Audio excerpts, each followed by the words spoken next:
보스턴에서 대학생들이 많이 했다고 하는데 사람들이 들리게 스펠링 하는 거를 가지고 줄이는 경우가 많았던 거예요. 그게 재밌다고 생각하니까 다른 사람들이 못 알아보게 만들고 막 이런 문화가 생겼어요. 그렇게 했던 것 중 하나가 바로 all correct 이라는 말이 있어요. 그런데 이민자들 그리고 교육을 그렇게 많이 받지는 못한 사람들이 약간 실수하는 모습을 보면서 그런 것처럼 쓰자 하고 all에서 ALL를 ORL 혹은 OLL로 바꿔 쓰고 correct에서 C를 K로 바꾸자. 그러니까 그런 식으로 일부러 잘못 써서 또 줄인 거예요. 그러면 이 all correct를 원래 줄이면 AC가 돼야 되는데 그 AC가 되지 않고 OK가 된 거예요. 그래서 여기서 OK의 유래가 이 현상입니다. 그런데 그거를 우리가 지금까지 쓸 일이 꼭 있을 보장이 없잖아요. 왜 이 OK가 지금까지 쓰고 있을까?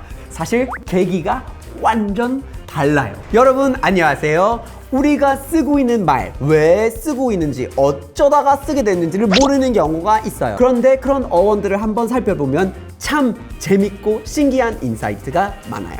그런 단어 혹은 표현들 중에서 또 어이없게 이상하게 만들어지고 시작된 것들도 있다는 말이에요. 그 역사를 한번 보면 언어가 무엇인지를 다시 생각하게 되고 말이 얼마나 재밌는지를 발견하게 됩니다. 오늘 바로 그런 식으로 표현의 유래를 같이 살펴보면서 재미있는 어원 이야기를 나누려고 합니다. 알고 보니까 세상의 거의 모든 언어를 같이 통틀어서 쓰는 가장 보편적인 표현이 있는데요. 근데 이 표현이 너무 어이없이 시작이 됐어요. 바로 OK입니다.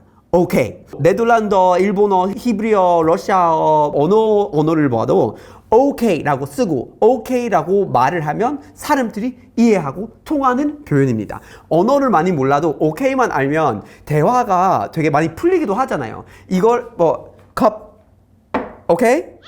오케이. 그러니까 이걸 여기 둬도 괜찮다라는 걸로 이미 다 통하는 거잖아요. 그거를 상황적으로만 응용을 하면 우리가 서로 언어가 다른 사람들끼리 소통을 할 수 있기 때문에 사실 이 단어가 퍼질 수밖에 쓰일 수밖에 없는 것 같아요. 그런데 이 OK라는 말은 아주 이상하게 출발했습니다. 이 표현은 원래 사실 영어권 표현인데요. 그런데 뭔지를 설명하기 전에 영어권에 대해서 좀 몇 가지 좀 짚어서 갈 필요가 있습니다. 영어권은 표준어가 없어요.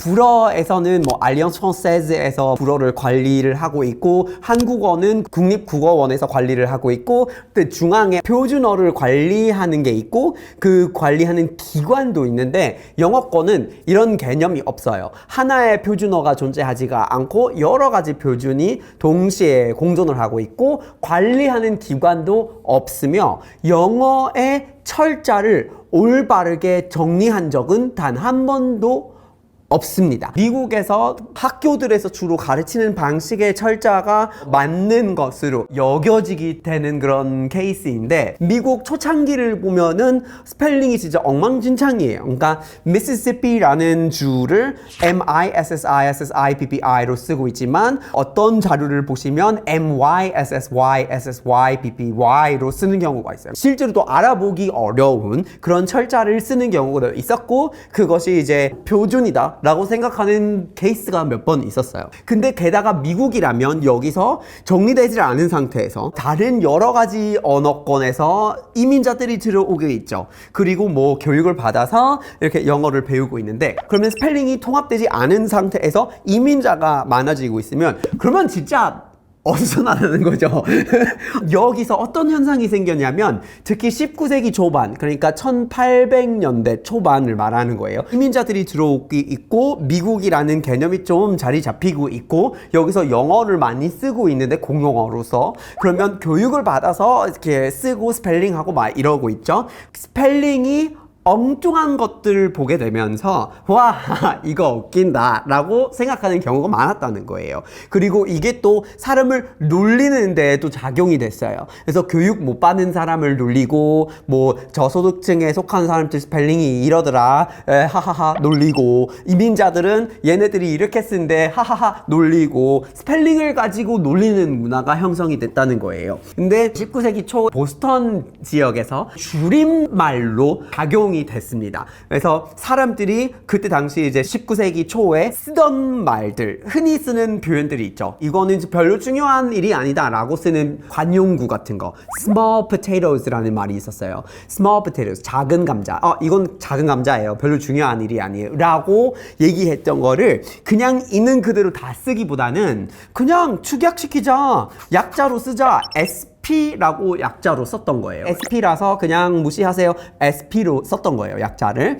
19세기 초반에 실제로 그렇게 했어요. 자, 그러면 스펠링이 웃기는 것들 플러스 줄임말 약자로 해서 하는 게 동시에 많아요. 그래서 보스턴에서 한번 일부러 약간 대학생들이 많이 했다고 하는데 사람들이 들리게 스펠링 하는 거를 가지고 줄이는 경우가 많았던 거예요. 그게 재밌다고 생각하니까. 마치 우리가 요즘에 신조어를 만드는 것처럼 일부러 틀린 스펠링을 만들어서 그것도 줄여서 딴 사람들이 못 알아보게 만들고 막 이런 문화가 생겼어요. 그렇게 했던 것 중 하나가 바로 all correct 이라는 말이 있어요. 이 스펠링이 원래 ALL space CORRECT all correct 이렇게 원래 쓰는 거죠. 그런데 이민자들 그리고 교육을 그렇게 많이 받지는 못한 사람들이 약간 실수하는 모습을 보면서 그런 것처럼 쓰자 하고 all에서 ALL를 ORL 혹은 OLL로 바꿔 쓰고 correct에서 C를 K로 바꾸자. 왜냐면 C도 K도 크 소리를 하는데 그러면 K로 시작되나? 라고 생각하는 사람들 있잖아요. 그러니까 그런 식으로 일부러 잘못 써서 또 줄인 거예요. 그러면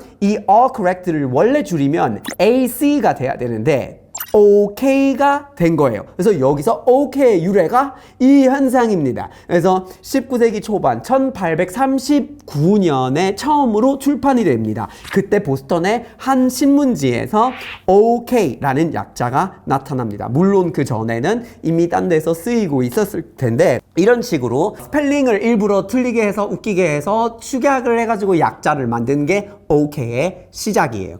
그런데 왜 이 OK가 지금까지 쓰고 있을까? 어쩌다가 이렇게 전 세계로 퍼져나갔을까? 사실 계기가 완전 달라요. OK가 살아남을 수 있었던 이유는 미국 정치를 배경으로 두고 있어요. 1840년도에 미국에서 대선을 합니다. 이미 한번 대통령을 했던 밴 뷰런이라는 사람이 있는데 자기가 재선을 하고 싶은 거예요. 원래 이름이 밴 뷰런인데 자기가 태어난 마을의 이름이 킨더흑이에요. K로 시작됩니다. 그리고 약간 고향을 사랑하는 방식으로 표현하는 거는 old를 갖다 붙이거든요. old 어디 이런 식으로.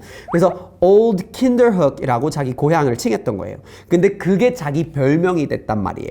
그러니까 밴 뷰런이 자기 고향이 별명이 된 건데 old 킨더흑이에요. 그러면 old 킨더흑이라고 하면 밴 뷰런을 말하는 거였거든요.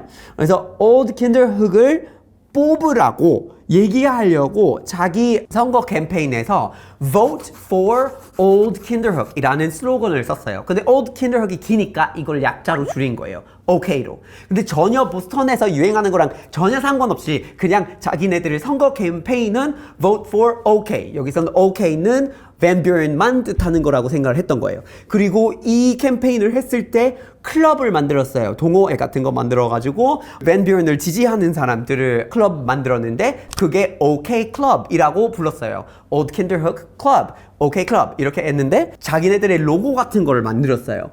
이거였어요. 이거 다 OK의 상징으로 알고 있죠? 요건 미국 정치 로고로 출발했습니다. 자기를 뽑으라고 하는 행동이 이건 그냥 정치적인 표시였어요. 이렇게 출발을 했습니다. 전혀 우리가 알고 있는 괜찮아요 라는 의미랑 상관이 없는 걸로 미국 정치인이 뽑히기 위해서 만들었던 로고였어요. 그런데 이건 우리가 알고 있는 괜찮다, 오케이랑 어떻게 연결이 될까요? 왜냐하면 밴 뷰런의 반대쪽 진영의 후보자가 있었죠. 경쟁자가 있었어요. 해리슨이라는 사람이에요. 해리슨은 그러면 자기가 밴 뷰런이랑 경쟁하기 위해서 밴 뷰런의 별명 OK를 가지고 놀리기로 한 겁니다. 그래서 최근 보스턴에서 유행했던 내용을 가지고 겨냥했습니다. 보스턴에서 all correct를 잘못 써가지고 그거를 OK로 줄였잖아요. 그래서 잘못 쓴 게 포인트예요. 그래서 여기서는 해리슨 캠페인에서는 봐봐 봐봐. 어떻게 힘들어? 오케이. 자기네들이 스펠링도 못하는 사람인데 스펠링도 못하는 대통령을 왜 뽑니? 이런 식으로 치고 간 거예요. 그래서 correct로서의 줄임말, 괜찮다의 줄임말로 쓴 거다, 쟤네. 근데 AC라고 써야 될 거를 스펠링을 몰라가지고 OK로 했네? 얼마나 바보 같은 후보네, 저 대통령을 뽑으면 안 돼 라는 캠페인을 펼친 게 해리슨이에요. 그래서 여기서는 우리가 이 OK를 정치 슬로건의 OK를 괜찮다에 잘못 표기된 걸로 이렇게 연결이 돼서 OK라는 말이 괜찮다라는 의미로 그때부터 고착이 돼서 그때부터 많이 갖고 놀고 이렇게 사용이 됐던 거예요, 미국 사회에서. 그래서 여기서부터 갑자기 이 표현의 규모가 생긴 거죠. 미국 전역에서 쓰게 되죠. 그냥 보스턴에서만 쓰지 않고 대통령 얘기니까 미국 전역에서 다 쓰고 영어권에서 자리 잡게 됩니다. 영어권에서 자리 잡게 되면서 OK라는 말은 표기하기도 쉽고 발음하기도 쉬우니까 다른 언어로 파생이 되기 시작합니다. 그렇게 해서 우리가 지금까지 전 세계에서 가장 많이 쓰는 보편적인 표현이 OK가 된 거예요. 이렇게 우리가 매일매일 너무나 당연하게 쓰고 있는 표현들 중에서 진짜 웃기고 이상하고 말도 안 되는 역사적인 배경들이 있어요. 그리고 그런 거를 한번 살펴보면 우리가 요즘에 쓰고 있는 신조어, 재미있는 말들이 얼마나 세상을 바꿀 수 있는지 그 잠재력이 보이죠. 그리고 언어에 대해서 다시 생각을 해보고 말의 재미를 다시 발견하는데 앞으로도 여기서 타일러 볼까요? 해서 우리가 어원이랑 이런 재미있는 이야기들을 같이 나누어 보려고 하는데 함께 해주시는 건 오케이인 거죠? 바이바이.